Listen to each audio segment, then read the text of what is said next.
Uno de los directores más aclamados de todos los tiempos está a punto de estrenar su nueva película titulada Los Asesinos de la Luna. Y ya sea que te guste o no el trabajo de Martin Scorsese, sus proyectos siempre deben ser imperdibles para aquellos que disfrutan mínimamente del séptimo arte. Y aunque es cierto que no todas sus películas son una maravilla, este nuevo largometraje promete ser uno de los mejores en su filmografía. Solo debemos voltear a ver el reparto que tiene y la historia tan atrapante que contará para darnos cuenta que en el tramo final del año tendremos lo que posiblemente será la favorita para llevarse la mayoría de los premios Oscar, los BAFTA y los Globos de Oro en el 2024.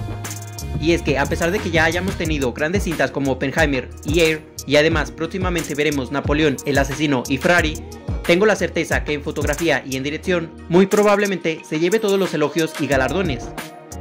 Fue el 10 de marzo del 2016 cuando Imperative Entertainment ganó la guerra de ofertas para hacer una adaptación cinematográfica del libro de no ficción Killers of the Flower Moon del autor David Grann. Y aún a pesar de haber adquirido los derechos hace ya 7 años y de haber tenido a Scorsese desde un inicio, el rodaje tuvo que esperar a que el director mencionado terminara su película para Netflix The Irishman. Los años pasaron y después de formar el elenco y tener que pausar la preproducción a causa de la pandemia, la fotografía principal dio inicio en abril del 2021 a manos del director de fotografía Rodrigo Prieto. Algo sumamente importante y que le dará a la película un acercamiento a la realidad es que Scorsese tuvo el apoyo de la Nación Osage y de su propio jefe principal, Geoffrey Standing Beer.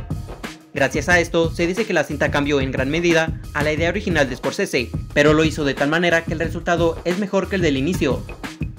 La historia, más allá de ser una adaptación de un libro, se basa en la historia real que ocurrió entre los años 1921 a 1925, en la que se desarrolló un complot para matar a casi 60 miembros de la tribu Osage.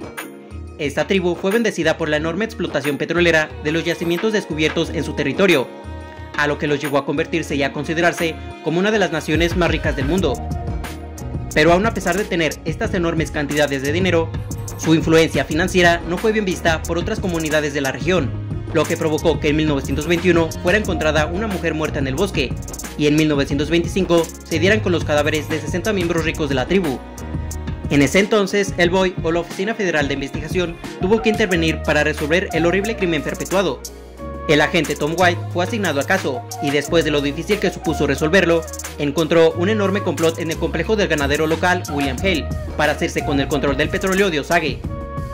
En general, eso es lo que ocurrió con la historia real, pero aún a pesar de que la película se basará en gran medida en esos acontecimientos, lo cierto es que la historia no se basará al completo en la investigación policíaca, sino en un romance entre los personajes principales. El plot que sigue la cinta es el siguiente. Los miembros de la tribu Osage en el noreste de Oklahoma son asesinados en circunstancias misteriosas en la década de 1920 tras encontrar en sus tierras grandes cantidades de petróleo. Esto provocó una importante investigación por parte del BOI, ahora FBI, para dar con los responsables y llevarlos ante la justicia. Contada a través del romance de Ernest Borgnine y Molly Kyle, Killers of the Flower Moon es una saga criminal épica del oeste, donde el amor real se cruza con una traición indescriptible. Con una fecha de estreno que cambió del 6 de octubre al día 19 del mismo mes, Los Asesinos de la Luna tendrá solo una semana para hacerse con el máximo dinero posible. Y es que una semana después se tendrá el estreno de la adaptación del videojuego Five Nights at Freddy's y del nuevo largometraje de David Fincher, El Asesino. Ya veremos qué película se alza sobre las otras y demuestra mejor recorrido en los cines. En cuanto a un estreno por streaming, se sabe que los derechos de transmisión los tiene Apple TV Plus. Sin embargo, aún se desconoce la fecha que podrían darle para su estreno. Y es que, a diferencia de The Irishman con Netflix, la cual tuvo un estreno limitado en cines para inmediatamente transmitirla en la plataforma, se ha mencionado que con esta cinta será muy distinto, ya que pretenden darle una ventana de estreno mucho más larga. Aún así, considerando que a Apple le urge el contenido para su servicio, es probable que le den una fecha para finales de año o inicios del siguiente. Cualquier forma en cómo decidas verla, es un hecho que debes estar mentalizado y preparado para la duración con la que cuenta. Y es que con 2 horas y 26 minutos se convierte instantáneamente en el segundo largometraje más largo del director, únicamente por debajo de las 3 horas y 29 minutos de El Irlandés. Algo que caracteriza a Martin Scorsese y que es un factor común con otros grandes directores es que siempre se encarga de reunir a un gran equipo detrás de cámaras. En la dirección de fotografía, tal como ya lo había mencionado, se encuentra el mexicano Rodrigo Prieto, quien aparte de trabajar con Scorsese en El Lobo de Wall Street, En Silencio y en El Irlandés, también trabajó en otras grandes cintas como Secreto en la Montaña, Argo y la más reciente Barbie. Por otro lado, en la escritura del guión adaptado, aparte del mismo Martin, tenemos al ganador del Oscar, Eric Roth. Este escritor es conocido por Forrest Gump, El curioso caso de Benjamin Button, Nació una estrella y por Dune parte 1. Otro que se mantiene pegado a Scorsese casi desde sus inicios es el artista musical Robbie Robertson, quien además de crear la música para este film, lo hizo también para Pandillas de Nueva York, La Isla Siniestra, El Lobo de Wall Street y El Irlandés. Para darle un detalle más realista a la cinta, se contó con Chad Renfro, quien es embajador cinematográfico de la tribu Osage, y con el mismo jefe de la nación, Geoffrey Standing Beer. Estos dos sujetos fungen como consultores y colaboradores. Ahora, en cuanto a las estrellas frente a la cámara, encontramos grandes nombres.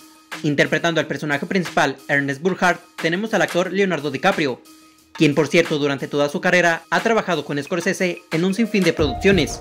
Por otra parte, otro colaborador de toda la vida del director es Robert De Niro. Él dará vida a William Hale, un malvado ganadero sospechoso de organizar contratos contra miembros ricos de la tribu Osage. Lily Gladstone interpretará el papel de Molly Burkhart, una mujer Osage y esposa del personaje de DiCaprio. También encontraremos a Jesse Plemons como el agente del FBI Tom White. El recién galardonado con el premio de la Academia Brendan Fraser actúa como el abogado W.S. Hamilton. John Lithgow dará vida al fiscal Leeward, quien busca condenar a Hale por asesinato.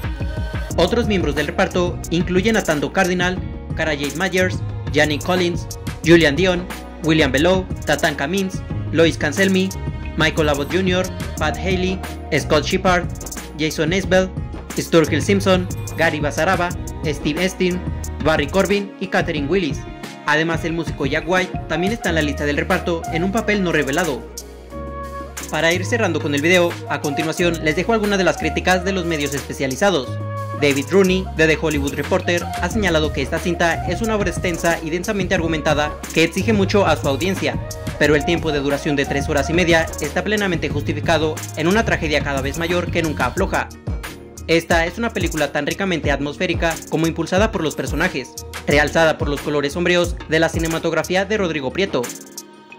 Peter Bradshaw de The Guardian comentó que Scorsese presenta una historia notable, con un audaz recurso de encuadre de un programa de radio enérgico e insensible sobre crímenes reales. Esta es una película absolutamente absorbente, una historia que Scorsese ve como una historia secreta del poder estadounidense, una epidemia de violencia oculta que contamina el manto freático de la humanidad. Por último, una crítica no tan favorable ha sido emitida por Teresa Laxon de Collider. No es una película que cambió la vida ni es el mayor logro de Scorsese, pero es un estudio dedicado a una época horrible de la historia, y que hace todo lo posible para presentar una historia equilibrada. Reforzada por un elenco fuerte y una paleta de colores y un paisaje delicioso, Killers of the Flower Moon es digna de ser vista para aquellos que pueden mirar más allá de su romanticismo.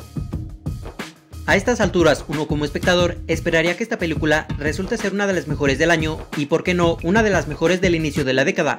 Y esto no solo por su apartado técnico y cinematográfico, sino porque es una historia que puede transmitir un mensaje claro sobre la supremacía blanca y la violencia que ejercen sobre otros pueblos solo con el fin de obtener algo que no les pertenece. Algo que de hecho está muy presente al concepto actual del mundo, pero que aún así la gente poderosa siempre vela por sus propios intereses sin considerar el daño a otras naciones o personas. Bien, hasta aquí llega este video. Comenta en la caja de comentarios cuáles son tus expectativas ante esta nueva película de Scorsese. ¿Crees que resulte ser tan buena como dicen los críticos? ¿O consideras que solo están cegados por la gran trayectoria del cineasta? Ahora sí, aquí termino. Si te gustó el contenido, te invito a darle me gusta y a compartirlo. En verdad nos apoyarías bastante si lo haces. Además, síguenos en nuestras otras redes sociales. Aquí abajo en la descripción estarán apareciendo los enlaces. Sin más que decir, te veo en una próxima ocasión. Hasta luego.